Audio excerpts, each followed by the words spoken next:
Good evening everyone.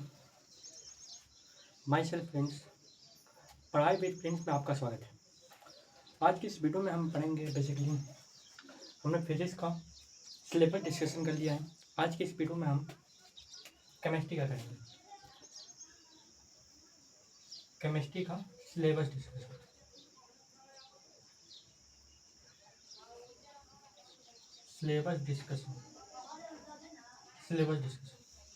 तो basically chemistry जो है ना, वो भी एक क्या है, प्रैक्टिकल सब्जेक्ट है। उसमें बेसिकली अगर बात करें तो साइंस 3 भाग में कॉम्बिनेशन होता है। ठीक है, साइंस का 3 भाग में कॉम्बिनेशन होता है, एक फिजिक्स, केमिस्ट्री और बायो। तो इसमें अगर देखें तो साइंस में भी 6 चैप्टर है, बायो में भी इसमें बायो में भी 6 चैप्टर है। ऐसे अगर एनसीईआरटी के हिसाब से बोलें तो 6 चैप्टर है, और अगर भारतीय भवन के हिसाब से आप लेंगे तो पहला चैप्टर 4 भाग में खत्म हो जाता है, तो वो बाकी डिफिकल्ट होता है।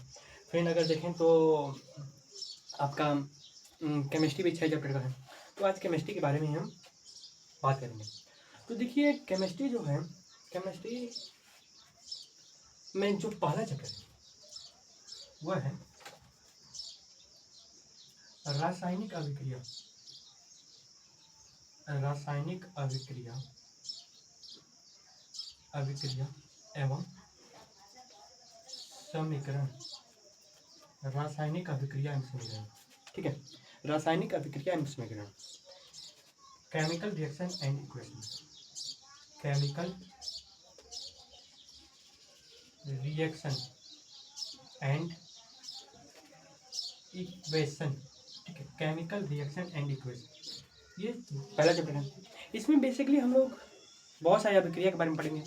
जैसे आप जानते हैं संयोजन अभिक्रिया, जिसे संश्लेषण अभिक्रिया कहते हैं, वियोजन अभिक्रिया, अपघटन अभिक्रिया, ठीक है।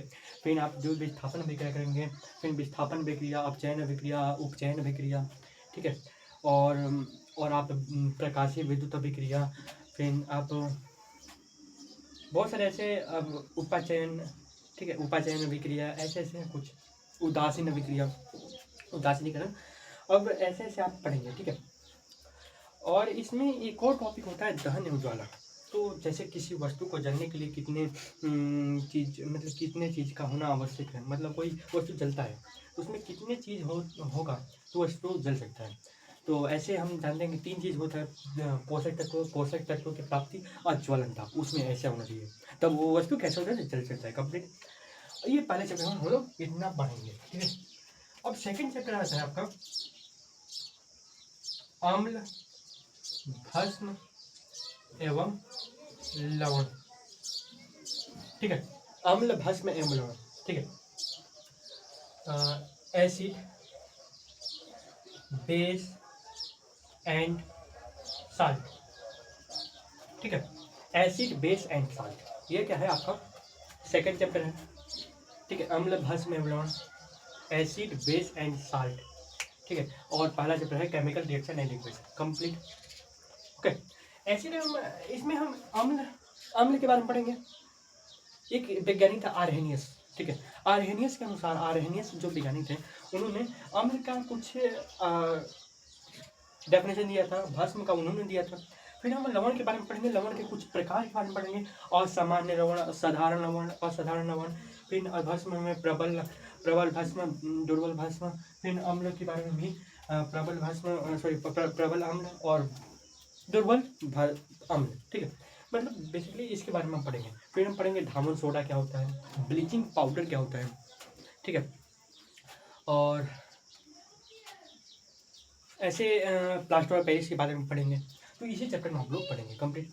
अब थर्ड चैप्टर आता है आपका, थर्ड चैप्टर आता है धातु एवं अधातु।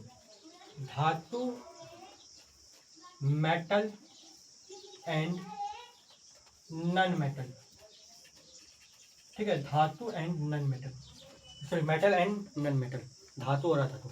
धातु और धातु में बेसिकली आप यही पढ़ेंगे कि धातु क्या है, धातु के प्रकार, धातु के ये सब प्रॉपर्टी, बॉक्साइट क्या होता है, फिर कोयला है वोला की बारे में पढ़ेंगे। इसमें कोयला नहीं, अगला अगला चैप्टर में पढ़ेंगे कोयला के बारे में।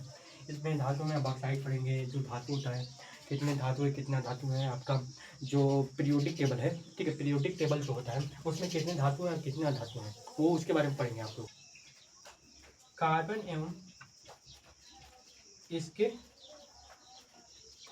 यौगिक, कार्बन एवं इसके यौगिक, ठीक है, इंग्लिश में इसको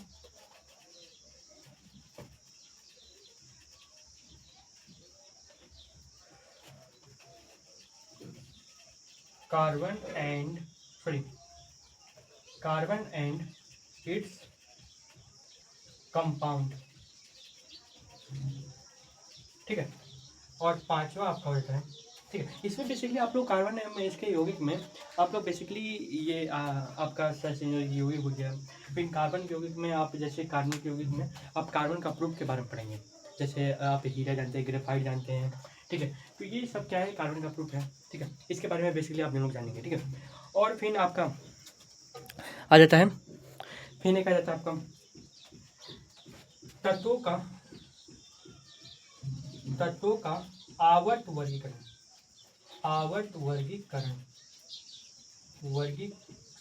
वर्गीकरण, ठीक है, वर्गीकरण, पीरियोडिक क्लासिफिकेशन,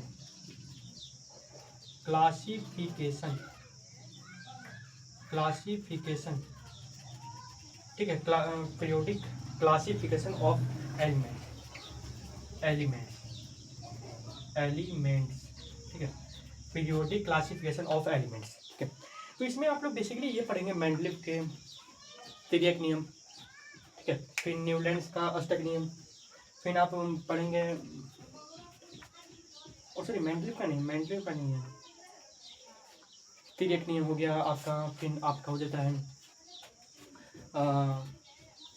मेंडलीव का नियम हो जाएगा, फिर आपका मोस्ले का आधुनिक आवर्त नियम, ठीक है। तो बेसिकली इतना आप लोग पढ़ेंगे, ठीक है। अब देखिए छठवां रहता है, इसमें छठवां आपका ये रहा हमारा पर्यावरण, ठीक है, छठवां रहता है हमारा पर्यावरण। इसमें बेसिकली आप लोग अपने पर्यावरण के बारे में, जिसमें प्रदूषण मामले में हो गया, फिर कुछ उद्योग मामले में हो गया, ये सब आप लोग इसमें पढ़ेंगे। तो ये है आपका चैप्टर, इसमें सबसे इम्पोर्टेंट ये चैप्टर हो गया और ये चैप्टर हो गया।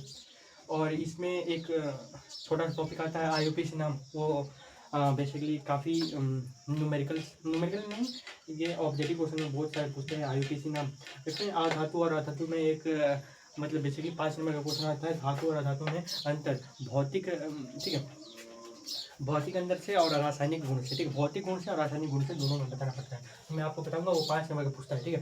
फिर आपको रासायनिक अभिक्रिया वाला जो मतलब क्वेश्चन है उसमें काफ़ी रिएक्शन पूछे जाते हैं, ठीक है, आपके ऑब्जेक्टिव में, जैसे ये कौन सा रिएक्शन है, एकल विस्थापन है या द्वितीय विस्थापन है, ठीक है, ये सब पूछा जाता है, ठीक है। तो चैप्टर समाप्त, मतलब चैप्टर हम शुरू करेंगे 24 को, और मिलेंगे, इतने आज के लिए इतने रखेंगे, अब मिलेंगे अगले दिन, तब तक धन्यवाद, टाटा बाय बाय।